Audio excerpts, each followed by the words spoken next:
One of the things about my life is that I spend a lot of time talking to the brothers, married brothers, single brothers. I've been a married guy for almost a decade. And a lot of men don't appreciate, especially single men, they don't appreciate the freedom, the autonomy that they have in life. And many times they think they're missing something. It's like the married dude looks at the single dude and say, "You are nuts. You have no idea the type of disrespect that I'm living in." Not all married dudes. If you're in a good situation, I'm not talking about you. I'm talking about the overall general consensus. And I think sometimes because again, I have married brothers I'm friends with, I have single brothers I'm friends with. I am a single brother now. Well, I try to be. Anyhow, let's move on. But you have no idea the amount of torture some dudes are withstanding in terms of living in disrespect. Where, like, see, what men don't understand is we live in the modern world. We live in how many years have we had feminist indoctrination? Women have categorized cooking and cleaning and housework and labor, or even just the social contract itself is completely gone. And they've tried to balance the scale, especially when they do with that gender feminism, like we're the same. Most times, if you just left men and women alone, together in relationship, without all this ideology, without all this brainwashing or whatever, you'll find that women will naturally migrate towards certain tasks that women do, and men will do things like he's outside trying to put some head gaskets on, or fix some with the car, or fixing the house, or making repairs and doing natural things that men do, fixing things, correcting things. There's always a balance in there. But you see, the social contract is gone. And housework and all these things have been categorized as oppressive. I do all of my work, cooking, cleaning, repairs, maintenance, and I find it quite relaxing to fix things or correct things around my house. I don't know what these people are talking about. I go grocery shopping, I cook, I clean, I do my own laundry, I do all this work myself. And I find doing laundry quite relaxing. Cooking is a joy. I don't have I don't understand how these tasks, especially with modern appliances and conveniences, became such a horrible thing that people complain about. I got dishwasher, I've got washer, dryer, brand new appliances that I just bought. But yet these things have become some type of horrible labor experience, especially for the women that they complain about. But I digress from that point. So what ends up happening in these relationships is that men are almost bringing, with today's modern women, they're bringing basically 90+%. They're carrying 90+% of the total relationship labor. That means there's no fair exchange. You're not saying in fair exchange there's no robbery. And all they're really, well, I wouldn't say they're getting. I mean, hopefully they have some kids at the house that they're taking care of. And maybe they look at the next generation and look at the kids and say, you know what? I'm here for my kids. And I'm doing these things to sacrifice for my kids. Because the reciprocation is not there. The relationship has completely become about her. And the man is a emotional labor workhorse. The emotional tax, the emotional burden, looking out for her. Her happiness is the number one priority in that relationship because he wants to keep the peace, because he's financially invested, and everything that he brings to the relationship is reinforced by the state and the social environment that we exist in. We live in a complete and other gynocentric environment. And any failure in that relationship will be 100% his fault, your fault. These dudes out here, they're going to call you all kinds of names. They're going to call you a bitch. They're going to call you a simp. They're going to say you picked wrong. They say you should have done a proper vetting. So she has no accountability whatsoever in this gynocracy. The court system is going to smack your ass if you try to leave. So he's paying this emotional tax. He's living in disrespect. He's trying to keep this shit afloat. He's not getting any intimacy. Sex has become a disrespectful experience. Because a lot of women don't understand. Well, some guys, if you give them intimacy in a task-related, okay, Ryan, we'll have sex tonight. Any dude with self-esteem is not going to touch you. He's going to just leave you alone. He's going to shut down. He's going to do what's required to keep the house to minimum standard, to keep the house going. But he's just going to avoid you in terms of sexual intimacy because it's disrespectful. I mean, what man would want to have sex with a woman who doesn't want to have? That's like having sex with somebody under duress. That's disgusting. So he's going to shut down and just do the functions that minimum required to keep that house going. But there's dudes that live by it. They're basically saying, look, divorce is not an option. It's too expensive. I don't stay to protect my kids. So all these single loneliness bullshit, it's the married men that are suffering. I think married men should be treated like combat veterans now. They should be given discounts at stores. When you see your married friends, you're like, yo, come on, man. Dinner's on me today. Buy them their drinks, buy them their dinner. Look out for them. Because they're sacrificing their lives so that we can have a country. Because the government needs families. America needs families. I don't hear anything about no single loneliness epidemic. You single dudes can go to a brothel somewhere. I always say singleness or loneliness is just horniness turned upside down. You're free. You have autonomy over your life. You control your finances. You control everything. Your whole life belongs to me. Look at me. I'm up in the morning getting ready to go to the gym. Nobody's bothering me. I'm not carrying any emotional labor. I'm not paying any emotional tax. Who's bothering me? And I mean, the dating and relationship market has turned to prostitution anyhow. So anybody with any couple dollars in their pocket can get laid whenever they want.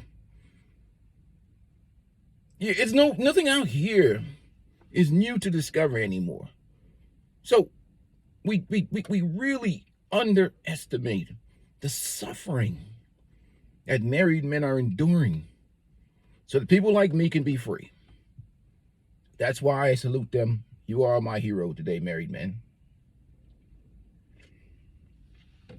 How else would society function without families? Trust me, I've done my time. I've done 10 years hard time. And I'm like the parolee who escaped. You won't take me back alive. That doesn't mean I wouldn't be in a relationship. But the state involved? Oh, hell no. Hell no. And maybe from across town so I can escape to my peaceful domicile where I enjoy the freedom and the peace without irritation. I don't have anybody irritating me. And again, a lot of dudes just can't appreciate that. Because what happens is naturally, men and women, in my opinion, belong together. I think men and women, in a traditional sense, where we have functional people behaving in their nature, are better together. I'm not anti-relationship. Again, there's no solutions. There's only trade-offs. I don't offer anybody any answers. Everybody got to live life best for themselves. And don't come in here with this religion shit, because you can kick rocks. Ain't nothing but retired 304s in them churches. I know them broads. The pastor is, he's on the money thing, the prosperity gospel, or the customer's always right gospel, where he has to preach to a bunch of single women that have been, enjoying modern sexual liberation with feminism. He's been compromised. So don't talk to me about bullshit. And don't come to me with bullshit too. Because remember, I used to be a police officer. So I've been in those alleyways at 3, 4, 5 o'clock in the morning talking to the pastor with his drawers down. You will get cooked. And don't come in here like you living some kind of righteous life. You're talking to the wrong dude. I already know what exists in the real world. I've been through enough domestic violence. You can't buy your way out of this shit.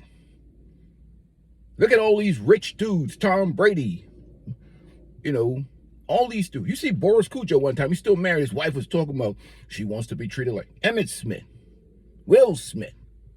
You go down the list. Money can't save your ass because no money is bigger than the state. How do I know? I used to work for the damn state. So you can't bullshit a guy like me. That's why they don't like content creators like me, because we're real dudes. We're not selling a bunch of horse shit on the internet. How many dating relationship programs do you see attached to my channel? You see me as some guy in the car sitting, I'm looking you straight in your eye with glasses on. Look here, man, this is what you're missing. Game. Game for freaking chicken heads? You come to me about game, I'm going to give you a big bag of bird feed. And I'm going to ask you to go get a mental health evaluation from my brother, the kosher clinician. Now, if you're talking about self-protection game, yeah. You're talking about self-esteem. You're talking about discipline. You talk about building your mental strength and fortitude, self-respect, self-mastery. Okay, we'll talk. But if you're talking about using game to acquire chicken head and low-frequency bull, I'm going to say go get your head examined. You just need some bird feeds and a couple bucks and some self-esteem. Because, what are you doing? I don't have that. Why would I sell you that bullshit? For what? These birds are selling box like crazy. That shit is over with. It's time to evolve to the new programming for men. That shit is done. That shit is, guys still living in the game. What? Game prostitutes? Never mind. So I don't even waste my time with this bullshit. Because a dude's problem is they're living in the past. They got to adapt. Living with today's modern women. Not all. There's some good ladies out here. The 10%, the 5% women. If you find the 10%, 5% women, keep her. You're talking about someone with based character, good mental health. Mental health is critical. Especially if she can resist the social media shit. I gotta do another one that because these Sims, I'm not gonna talk about. I told myself I'm not gonna talk about these jellyback Sims for 2026. They're creating monsters on OnlyFans. Some of these women, all I need to do is see that one chick that make $100 million. All of them think that they can sell pictures of themselves when the average salary for OnlyFans creators is $134 a month. Some $150, if they're lucky. But the Sims, never mind. I'm not going to go down that alleyway with these Sims. Start getting emotional. Because they are destroyers of community. Destroyers. So you got to vet for, what are you doing? Dealing with delusion. It's not something that you can talk people out. When you got 200 Sims and 300 Sims in the DM, or guys liking pictures and providing emotional currency for these Xing burnt out leftover broads, and then get mad when they act like a bunch of assholes towards them. You boosted them. You gave them that fake self-esteem. That's the problem I have with these Sims. Stop boosting these broads. But getting back to the modern relationship. The modern relationship is 95% about her. And anybody that resists that and requires some reciprocation automatically is a battle, and they're heading to divorce court. Because the guy has some self-esteem. But he's against her. He's against an army of Sims. He's against the sisterhood. He's against the family of feminists, and probably a bunch of cuck dudes that are married in the family that have had their balls clipped. You got to fight against an army of people if you have your masculinity or your testosterone level up in a society that is just completely evolved into pandering and catering to women and their feelings. So it's you up against an army, and that's the reality of life. So all I offer is the truth. The adaptation is your only option. There's no solution, there's only trade-off. But understand that the power dynamics and the power shift in that relationship, when you add the state into an already imbalanced environment legally. Power corrupts. There's no more leverage. You're invested. And you got to have either a Kaiser Sosa mentality where you just say, you know what? Nothing will control me. I'll walk away from here and we'll go to divorce court. And, well, if you try to disrespect me or try to get me to live in disrespect or try to clip my balls, because every week you're going to have someone trying to clip your balls. Oh, our friends are going to encourage it. Our family's going to encourage it. The sisterhood of women are going to say, well, what they want to know, what has he done for her today to make her feel special? That's why even some of the women around me, I tell them, look here, treat your man like a king. He should treat you nice. And don't tell your women, don't tell the other women how good you, if you cook for your man and take good care of him, don't tell the sisterhood. Just thrive and survive and win in silence. Because all they want to hear about is how he worships the ground you walk on. That's all they want to hear. They want to hear how he served you, how he's rubbing your feet, being the perfect beta male simp. That's what they want to hear. They don't want to hear anything about you looking out for. They hate men. They despise men. So if you talk about treating your man right, well, in front of a bunch of male-hating, liberally indoctrinated feminists, ideology-having hyenas, they're going to look at you and they're going to try and sabotage and destroy your situation. So you can be like them, jacked up, ran through, burnt out, so you can't even talk to them. So any smart woman wouldn't reveal the inner workings of her house, but some of these women are not that smart. They think that those women are on their team, but they don't understand. Men compete, women sabotage, and they will sabotage your ass. So women be like on some vicious shit because they be like friends with each other, with frenemies, but at the same time, they're friends with each other just to take her down and shit. That's some goofy shit, man. If you study women long enough and you understand women and you know female nature and you understand how vicious they are towards each other. So I get all the way off topic. So a lot of dudes don't appreciate the blessings that they have in life because that world is gone. The social contract is gone. There's no longer any fair exchange. There's only slavery left for men, except for the 10% women that get into relationship now. And you know that saying, responsibility without authority is slavery, and your responsibility will be enforced by the state. So enjoy your day, enjoy your blessings, enjoy your life, because there's no solutions, there's only trade-off. Pick your pathway in life, or set the rules of the relationship down in the beginning, set the rules of life straightforward. This is how it's going to be. If I'm ever served, I'm going to give you my best. But if I ever serve a pot full of mediocrity, your days is numbered in terms of me getting rid of your ass. Guys have to be that way. Unfortunately, this is a world where social media delusion is just out of control. They're reinforced by the digital internet now. And trust me, they become a believer. It's every day. There's distractions. It's coming into your house. And there's very few women, that one hell of a strong woman to resist the constant praise of simps, the constant validation of the internet, the gynocentric environment that we exist in. That's just the reality of life. So gentlemen, enjoy your day. I'm about to hit the gym right now, get my work on. Peace is beautiful, gentlemen. Protect your peace, protect your health. Your health is your wealth. And nobody's going to take care of you like you. Gentlemen, enjoy. I'm out. Talk to you guys soon, man. Make sure you guys hit the like button.